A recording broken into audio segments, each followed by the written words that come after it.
പുറത്ത് നല്ല മഴയെല്ലാം പെയ്യുന്നേരം ചായ കുടിക്കുന്നതിനേക്കാളും എനിക്കിഷ്ടം നല്ല ചൂട് ബിരിയാണി കഴിക്കുന്നതാണ്. 2 വലിയ പീസും പിന്നെ ഒരു ചെറിയ ബോണസ് പീസ് ഉണ്ടായിരുന്നു. ആ ബോണസ് ആയിട്ട് ഇടുന്ന ചെറിയ പീസിന് ഒരു പ്രത്യേക ടേസ്റ്റാണ്. എപ്പോഴത്തെയും പോലെ തന്നെ ആദ്യം റൈസ് മാത്രം കഴിച്ചിട്ട് പിന്നെ ആ പീസും കൂടി കൂട്ടിയും കഴിച്ചു. ഈയിടെ കഴിച്ചു വെച്ചിട്ട് നല്ലൊരു ലഗൂൺ ബിരിയാണി ആയിരുന്നു അത്. അത് കഴിഞ്ഞിട്ട് ഒരു നോർമൽ അൽഫാമും കൂടി നമ്മൾ ട്രൈ ചെയ്തിട്ടുണ്ടായിരുന്നേ. അൽഫാം കുറച്ച് കരിഞ്ഞ പോലെ ഉണ്ടായിരുന്നെങ്കിലും വലിയ പ്രശ്നമൊന്നും ഉണ്ടായിട്ടാ. കൂടെ കഴിക്കാൻ നമ്മൾ 2 പൊറോട്ട കൂടി പറഞ്ഞു. പൊറോട്ട അത്യാവശ്യം നല്ല പൊറോട്ട ആയിരുന്നു.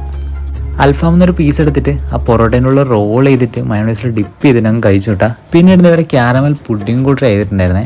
50 റുപ്യാണ് ചാർജ് ചെയ്യുന്നത്. അത്യാവശ്യം നല്ല റിച്ച് ക്യാരമൽ ഫ്ലേവറൊക്കെ ഉണ്ടായിരുന്നു. ഇവിടെ വരുമ്പോൾ പിന്നെ ഇതും കൂടി ഒന്ന് ട്രൈ ചെയ്ത് നോക്കാം. അവസാനം ഒരു മിൻ്റലോട്ട് ലൈം ടീയും കൂടി കുടിച്ച് പുറത്തേക്ക് ഇറങ്ങിയാണ് കണ്ടത്. ഇവിടെ ഒരുപാട് സ്നാക്സും കാര്യങ്ങളെല്ലാം ആയിട്ട് ചായക്കും സ്നാക്സിനും സെപ്പറേറ്റ് ഒരു സെക്ഷൻ തന്നെയുണ്ട്.